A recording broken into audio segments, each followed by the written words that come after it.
আপনাদের হাদিস শুনে আমি জানতে পারলাম বিয়ের আগে প্রেম হারাম। আমি আমার চাচাতো বোনকে প্রেম করে পালিয়ে বিয়ে করি, আমার বিয়ে কি কবুল হয়েছে? শেখ জাহিদ নূর সৌরভ আপনি জানতে চেয়েছেন প্রেম হারাম, এটি আমি জানতাম না। আপনাদের হাদিস শুনে আমি জানতে পারলাম বিয়ের আগে প্রেম হারাম।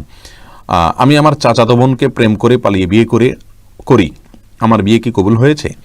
এবং এখনও আমার শ্বশুর বাড়ি থেকে আমার বিয়ে মেনে নেয়নি। তারা বিভিন্ন কৌশল করে আমাকে এবং আমার স্ত্রীকে জেলে পাঠায় এবং আমার স্ত্রীকে হুমকি দেয় আমাকে না ছাড়লে তারা আমাকে আজীবন জেলে খাটাবে।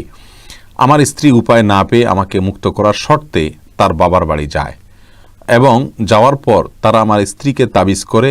এখন আমার স্ত্রীর সঙ্গে আমার যোগাযোগ বন্ধ। এখন আমার ইসলামিক দৃষ্টিকোণ থেকে কি করার আছে?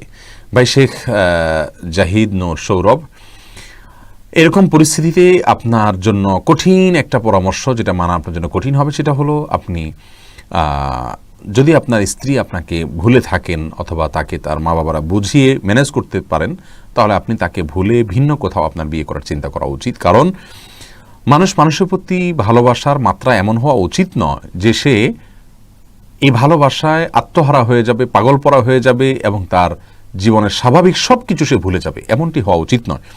এই জন্য ভাই আমার, আমি আপনাকে উপদেশ দিব, যদি সম্ভব হয় তাকে ভুলে যান। যে জীবন গেছে, ভুল হয়েছে, তার জন্য আল্লাহর কাছে ইস্তেগফার করুন, ক্ষমা চান এবং নতুন করে জীবন শুরু করুন। আর যদি তিনি আপনাকে না ভুলে থাকেন, তাহলে মনে রাখবেন মেয়েদের জন্য অভিভাবকের অনুমতি নিয়ে বিয়ে করা উচিত। যদিও বিষয়টি ওলামা একরামের মতো পার্থক্যপূর্ণ। আপনারা যদি ফিকহে হানাফিকে ফলো করে থাকেন, তাহলে সেক্ষেত্রে আপনাদের বিয়ে হয়নি আমি সেটা বলবো না, বরং বিয়ে হয়ে গেছে বলবো।